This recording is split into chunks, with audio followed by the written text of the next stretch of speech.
Hi Gemini, Sun, Moon, Ascendant, or Venus. This is Dane, and I'm going to be doing your October 1st to the 15th, 2021 reading for you.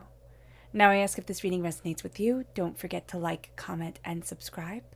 If you're interested in any of the cards that I'm using, they will be listed and linked in the description box below.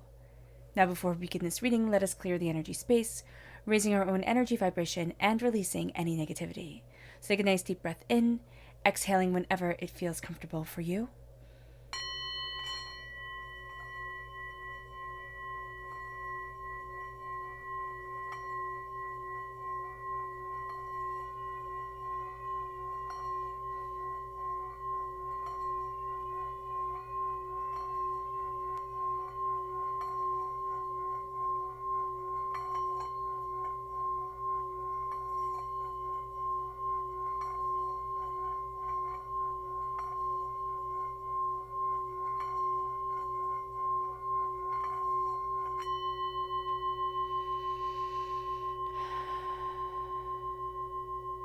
Releasing all negativity from the body like storm clouds. Letting yourself feel calm, centered, and at peace as we enter into this safe and loving space. Let's let the bowls sing as we see what the tarot has to say.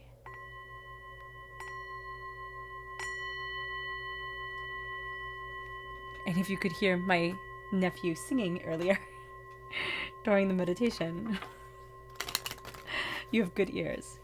All right, October 1st to the 15th, 2021, Gemini. Angels and spirit guides, show me clearly. Guide this reading and show me clearly, angels. And spirit guides, angels. And spirit guides, show me clearly. Guide this reading and show me clearly, angels. And spirit guides, angels. And spirit guides. Angels and spirit guides, show me clearly. Guide this reading and show me clearly, angels and spirit guides, angels. Angels and spirit guides, show me clearly. Guide this reading and show me clearly, angels and spirit guides. Angels and spirit guides. Fantastic. At the bottom is our rooted self. The left-hand side is our inner self. The middle, our heart, our emotional self. The right-hand side, the public arena, the public self. So let's see what the cards have to say. We have the Mage, which is the Magician in the Rider-Waite-Smith deck. And we have the Moon, which is Pisces energy. If we have Pisces within our natal chart, that's going to be coming through very powerfully at our root. Then we have the Two of Earth. And we have the Goddess of Air, which represents us. We're air sign energy. We're represented by air, by the swords in the minor arcana. We're represented by the lovers in the major arcana. Then we have the Two of Pentacles. We have the Magician coming through once again, which is absolutely beautiful. The Seven of Swords reversed. There are a lot of secrets being revealed. Now, it can be secrets that we have, for ourselves during this time. It's like our hearts are saying, you know what, I'm releasing this. And it's secrets around other people. We have the Five of Swords in the public arena. Something that we have faced before is coming up again. Do we want to face it? No, not really. Are we going to be successful facing it? Yes. We also have the Page of Swords right here, which is us again in the minor arcana. We are seeing things so differently. We have ourselves as the goddess. We have ourselves as the highest form in the minor arcana in the Witch's Wisdom deck. And here in the Nordic Magic, I believe this is called, deck, we have ourselves coming through as the messenger, as the page, as the student. So that's really powerful. Inwardly, we're queens, we're goddesses. Externally, we're students. We're learning, we're discovering, we're becoming, we're seeing things and studying things and looking how to put things together the way that we want them to be, not just the way somebody else wants them to be. And that's going to be very powerful. That's going to be it's a very intentional role that we are playing, the role of student. Maybe not intentional consciously, but subconsciously. So let's see the energy we have to be mindful of, angels and spirit guides. This is the King of Pentacles. Now this is earth sign energy, Taurus, Virgo, Capricorn. This is also boiling everything down to money and being really focused on the dollar sign of it all. Now, is money important? Absolutely. Nobody is denying that it isn't. But or that it is important. What we're saying here is that we can't make it everything. We can't, because we'll drive ourselves insane. We will want everything to be just a certain way. We'll align ourselves with people who just talk about how much they earn, what new things they bought all the time, and it's just going to be old. It's just going to get old, and it's just going to make us feel like we just have to keep on doing more and more and more to get to an arbitrary place, to get to this idea or this illusion of wealth and prosperity and prestige, and that's just not going to work for us. It's really going to actually drain our energy vibration. It's not going to be about the discovery. It's not going to be about the questions. It's not going to be about the mind or the voice or anything like that. It's just going to be about the acquisition. And as an air sign energy, I mean, if we have a lot of earth sign energy within our chart, sure, we can definitely go for that. But as an air sign energy, we need more, and we need to fly higher. So that's going to be very interesting. Very much think of earth sign energies as trees, as the ground, and we're air. We need to expand and explore and become, more and more and more. So let's look at our chakra energy. Angels and spirit guides, show me clearly. Guide this reading and show me clearly, angels. We have truth, which, I mean, for any air sign energy, this is intrinsically important. We need truth. We need to embrace our throat chakra. We need to speak our truth, understand our truth, embrace and move forward with truth as we see it, because truth is, of course, all about perception and comprehension. But here we're going to need to find balance within ourselves, within what we want from the world, within what we say we want from the world, and within what we're going after. Truth is going to be something that, it's going to be funny, because people say if you speak the truth, you'll be okay, right? Well, that doesn't mean that everybody will like you or that nobody will disagree with you. It means that if you speak things as you truly see them at that moment, in that understanding, and you keep on moving forward in that truth, people will respect that. If they might not like it, they might not get it, but it's like, okay, that's your stance. Like, that's the way that you see things. I can respect it. I can understand it. Well, I can at least comprehend it, if not respect. And that becomes a powerful thing. And even as we evolve and as we grow, and as maybe our ideas and ideologies of things, or our perception of things start to change, people will see that we stuck true to what we believe in, and we still stick true to what we believe in. We're just evolving as individuals, and that's going to be something that, again, is respected. Now, maybe people won't like it because they're not truthful people and they'll have a problem with it. Maybe your way of seeing things and their way of seeing things won't align, and so then again people will have a problem with it, but it's not your problem. It's going to be theirs. Okay, it's not like being called out in one lie after another, and people start to think like, well, can you actually tell the truth? Do you know the difference between like make-believe and reality sort of thing? And this is very important for an air sign energy, to be able to embrace truth and understanding and ideas and what we desire. Now, I'm going to be doing something a little bit differently with this 1st to the 15th reading. We're going to be talking astrologically for a little while. I'm going to be giving you the planetary alignments during this time from the 1st to the 15th, so that you see how they correlate during this time to what the tarot is saying, so that you can see how they will impact you. Take out a little notepad if you want to take notes, or just lay back and listen, or just listen, because the information, even if you don't get it down verbatim, it resonates with us, it sticks with us, it holds a place within us. So that's important. Now, on October 1st, we have Mercury squared Pluto. Now, we have to remember with Mercury squared Pluto, this makes us go deeper into things than we need to. Now, this could be really good. It could be great for research and work and the fine details of things. We could be really detail-oriented, really want to dive into it, and that's great. But what we have to remember is we can easily fall down the rabbit hole and take things way too seriously. We can easily get just absolutely obsessive about things and forget to see any other angle, any other point of view. And so that starts off the 1st to the 15th. And so we start off with really intense energy that leads us forward. So that can kind of set the stage for this whole entire time. Now, on the 2nd, we have Venus sextile Pluto. We become very passionate about everything we love during this time, or we can even become very passionate about everything. Even if we're starting to learn about something, it's like, oh my gosh, this is so intense, this is so wonderful, this is so everything, we want to share it with everyone. But we also have to be mindful about the fact that we go so deep into things and the fact that we feel things so deeply on this day, that we have to handle ourselves more kindly. We have to be more respectful of us and how we're moving forward and what we want and, what we love and what we desire during this time. Again, we can be super passionate about our hobbies and our people and our pets, and just we feel a lot on the 2nd of October. So we start off again the month with this intensity. Now Mercury is going to be trine Jupiter on the 3rd of October. Now this brings a wider point of view and a really fun outlook. This is where things start to become a little bit calmer on the 3rd. We have this great energy for planning for the future, and it really helps us to see things run smoothly, but also to see the bigger picture. It aligns us with positive energy instead of the super intense energy of either Mercury, squared Pluto, or Mercury sextile Pluto. We start to see ourselves balancing. Now on the 6th of October, we have the new moon coming into play in Libra, which brings new beginnings, and we'll be going more into this in a later video. But we also have Pluto going direct. Now it's coming out of retrograde. What this means is that this is an intense time. Again, we go back to that intensity. This is an intense time for those of us who might be astrologically sensitive or just sensitive beings in general. This energy of Pluto going direct can last a couple of weeks. It can last, a couple of days, a couple of weeks, depending on our sensitivity. But Pluto coming out of retrograde has us leaving behind a fearful energy, the fear of letting go, a controlling energy. And that can actually be like taking away a security blanket. It'd be like, if I relinquish control over this, how do I know it's going to work out okay? If I relinquish control over this, where do I have to put my energy, or how are my coping mechanisms going to come forward? We could have seen during Pluto retrograde, we could have seen our coping mechanisms really coming out quite powerfully. Whereas it could be over-exercising, it could be eating super healthy, it could be, calorie counting really intensely, it could be, just having to perform perfectly and always having to be on time and just everything having to be just so.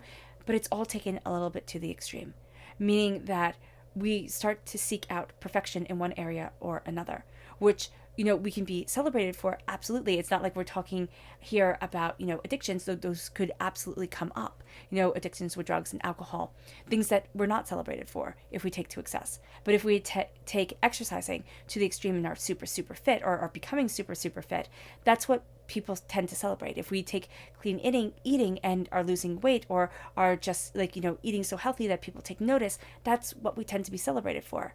We have to be mindful that we haven't taken this controlling energy to an extreme in an area of our lives. Now, it's easier to see if we take it in an extreme in an area that society doesn't celebrate. But if we've taken it to an extreme in an area that society celebrates, we need to be aware of that, and we need to step back and either talk to a professional, or talk to friends, or talk to somebody that we trust, or start journaling. But I would highly recommend talking to a professional if we have seen this pattern within us.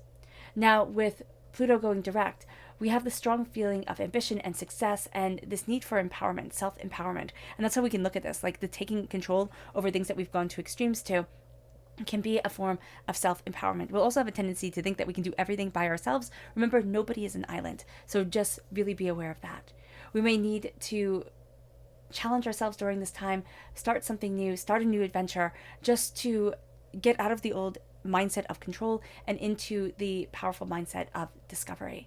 Now, on the 7th of October, Venus moves into Sagittarius energy. This brings a live and let live attitude to our lives, but it also brings an attitude of don't you dare tell me what to do.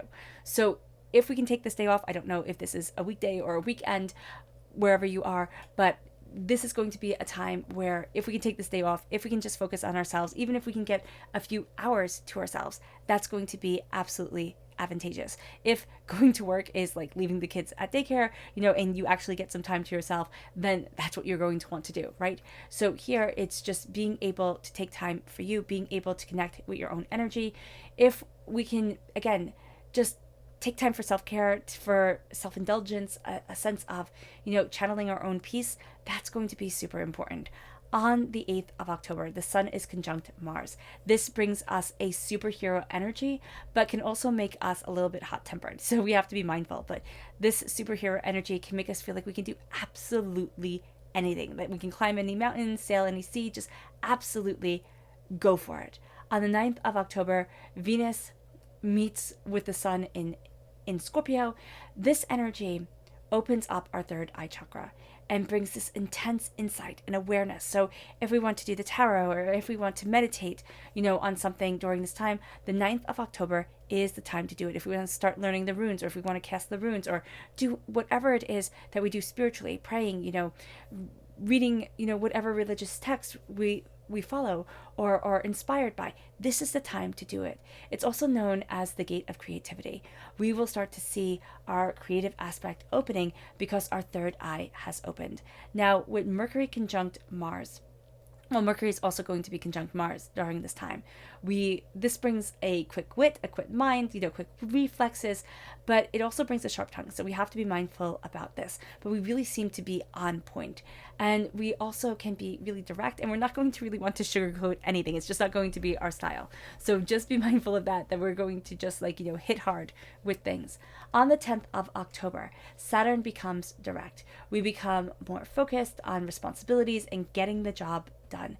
We move to a more down-to-earth energy. We embrace a more down-to-earth approach to life, and we become more aware of our limitations, not as something to be scorned, but just as something to be aware of. It's like, okay, well, I'm not really good at this. I can either find somebody who is, or take the time, or know that this will take more time to do this aspect of something, or I can delegate this off to somebody else.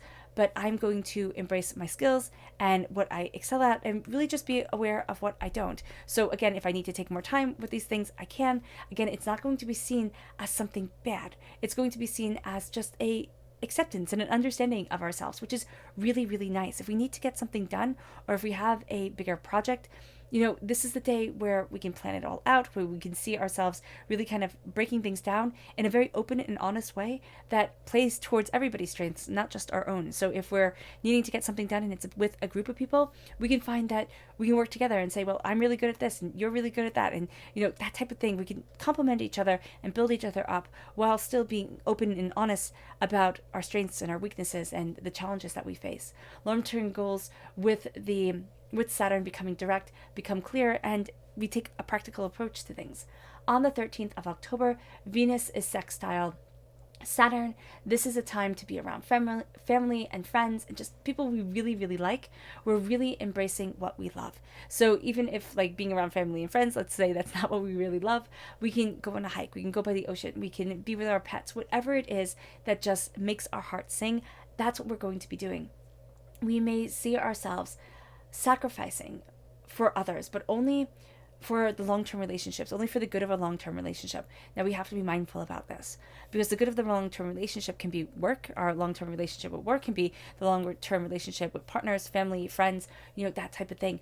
But what we have to make sure is that the sacrifice is being acknowledged. People don't have to say, oh my gosh, Gemini, you're so wonderful, you're sacrificing for me. I can see that. They don't have to do that, because that would be a little bit weird. But what they have to do is show respect to what you're offering, what you're bringing to the table. If they don't, that sacrifice can turn into resentment. So just be mindful of that.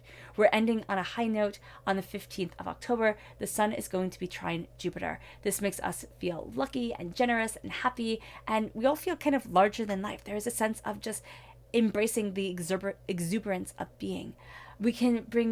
This can bring intense spiritual awakening and spiritual alignment, love for the sharing of knowledge and the discovery of things. And so this is a great time to share ideas. This is a great time to get together for lunch or for dinner and just talk and share and discover with people of like mind. Now, we can be a little bit too generous and too indulgent with others and self-indulgent. So we have to be mindful about this, because we're going to tend to take it just that one step too far, which is, of course, a Gemini attribute. We tend to over celebrate, and we just have to be mindful of that. All right, now at our root is the mage, is the magician. As above, so below. As we believe it, so it becomes. Our mind is so important. If we're going to tend to think, oh, I can think whatever, it'll be fine. No. Pay attention to your thoughts, pay attention to your energy vibration, pay attention to how you feel. All of that is going to be so important during this time. We are embracing our magic, and that magic is really guiding us to something extraordinary. We're also seeing ourselves stand before the altar of our existence, calling forward our powers that ground us to the earth, the power of, the expression of the voice, the power of the deep emotion, the power of our creative, fiery side, passionate side. All of that is coming together, and we see ourselves openly and honestly. Now, sometimes we won't like what we see because we're human and we can be totally judgy on ourselves. Other times, we're going to stand before our altar and absolutely adore what we see. What we have to know is that all depends on the mindset that we're coming to things with.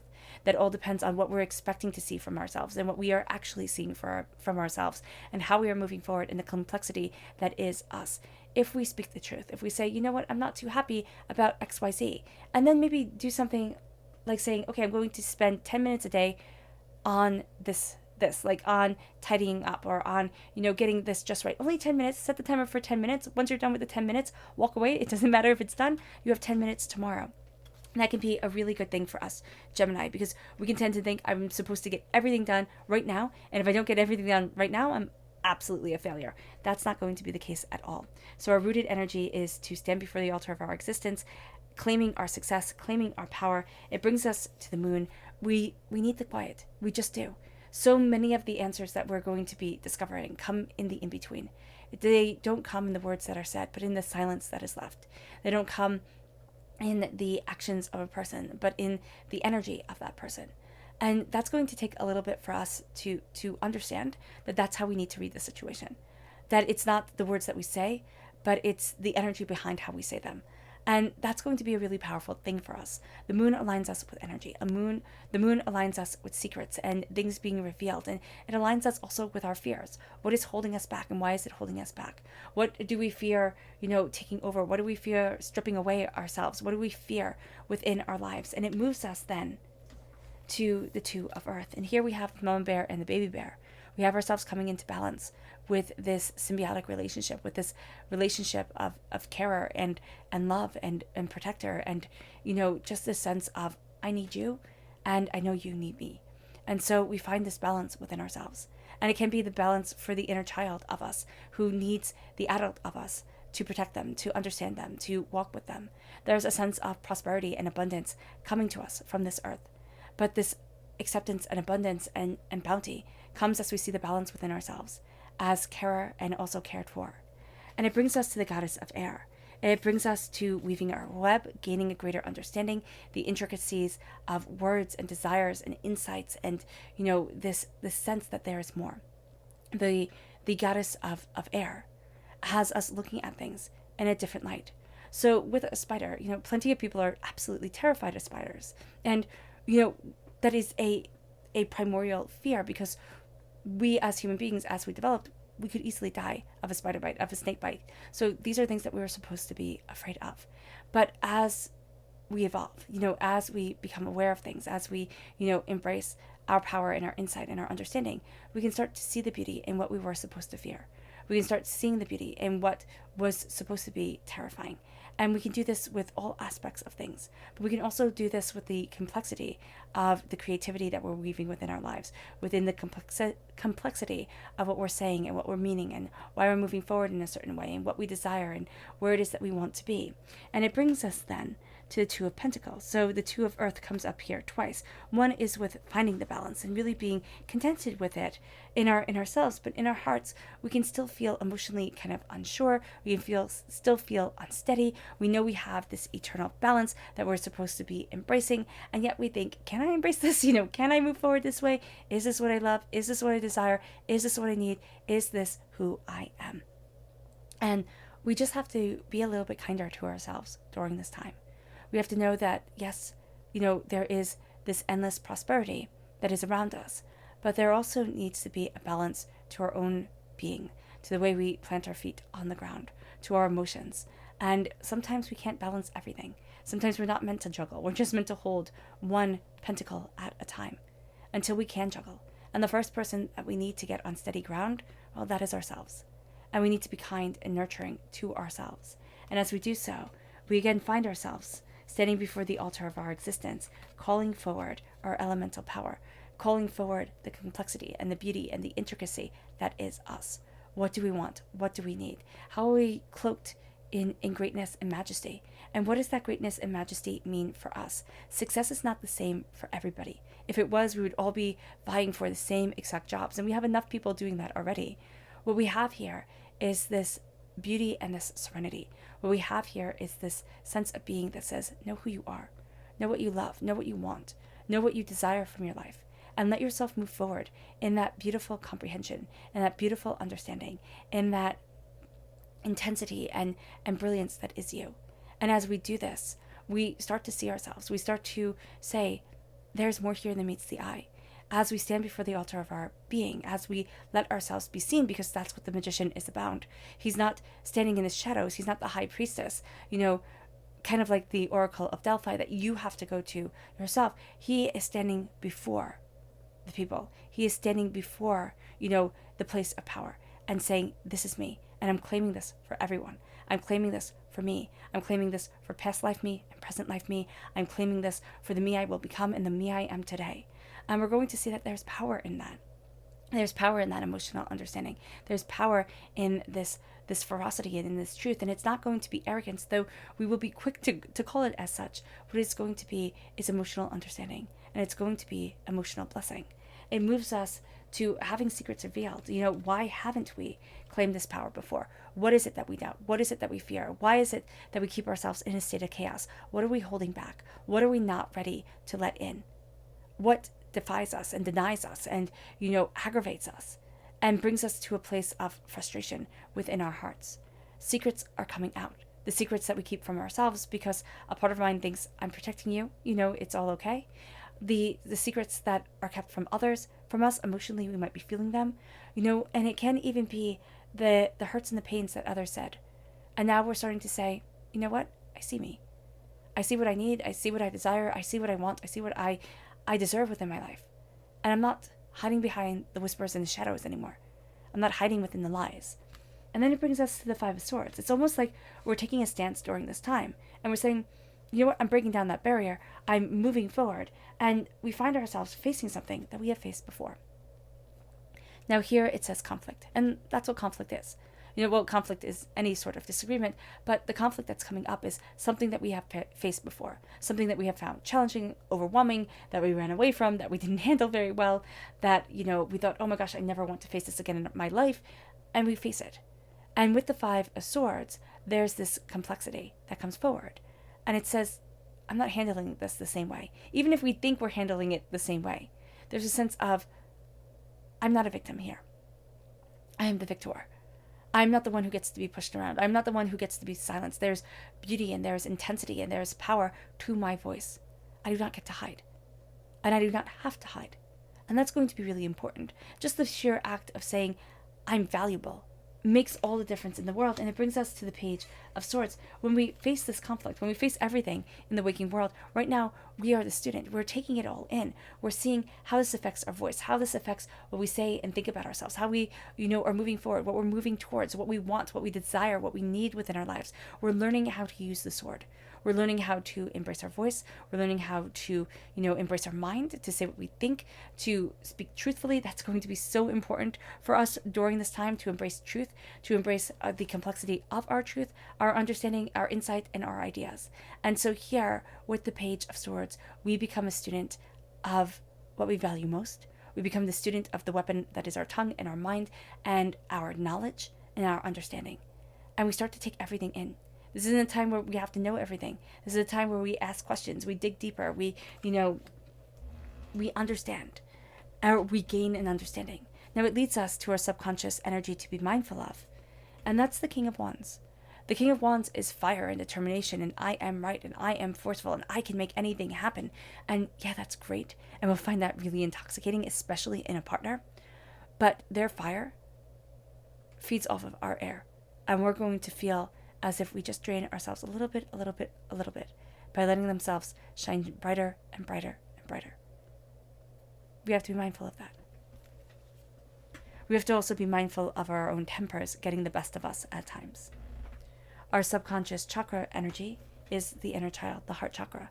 What I love about the inner child, and what I love whenever the inner child comes up, is just this embracing of the child that we once were.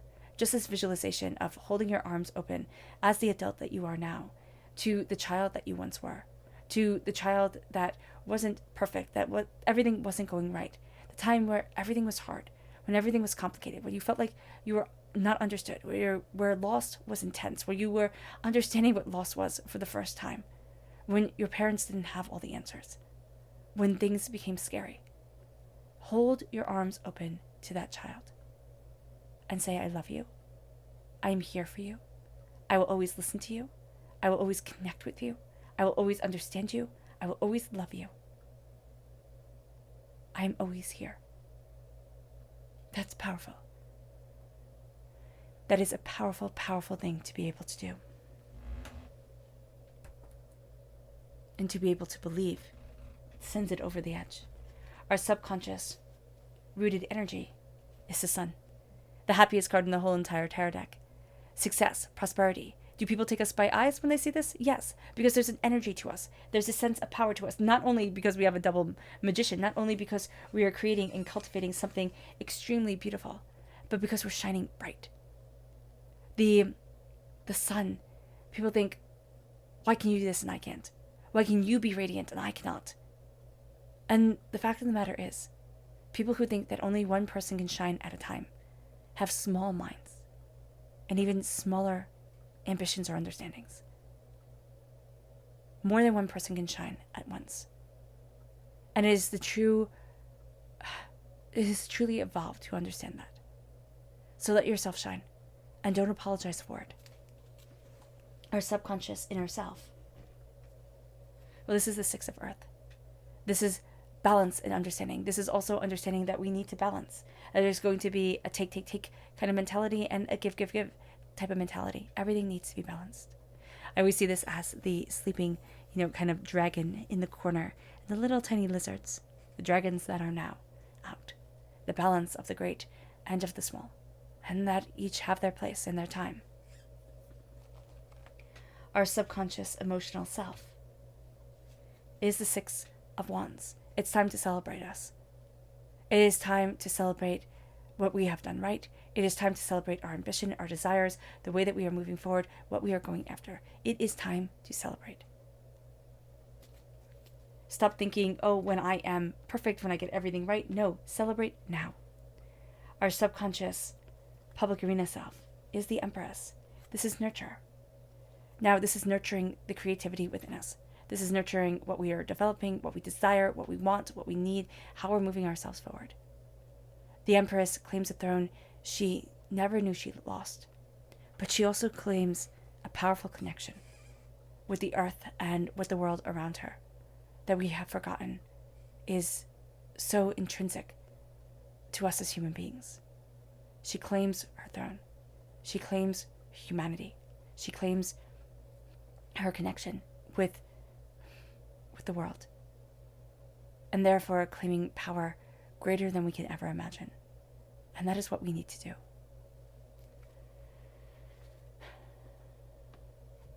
All right, Gemini. I hope this reading has resonated with you. I wish you nothing but light, love, peace, and happiness. May harmony always be with you. I'm sending loving, healing energy to each and every one of you. I love you all, and stay safe. Let's end this reading with a meditation, a clearing away of negative energy, a raising of our positive energy as we embrace the power and the complexity of this time.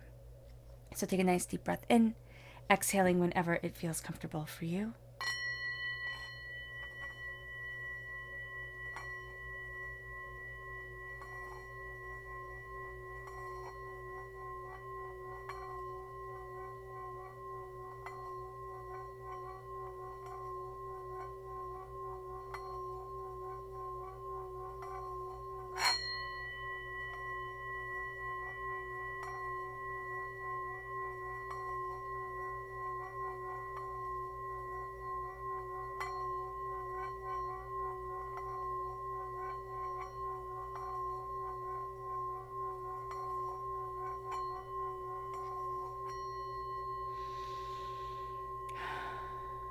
May you move forward in peace and in harmony, Gemini.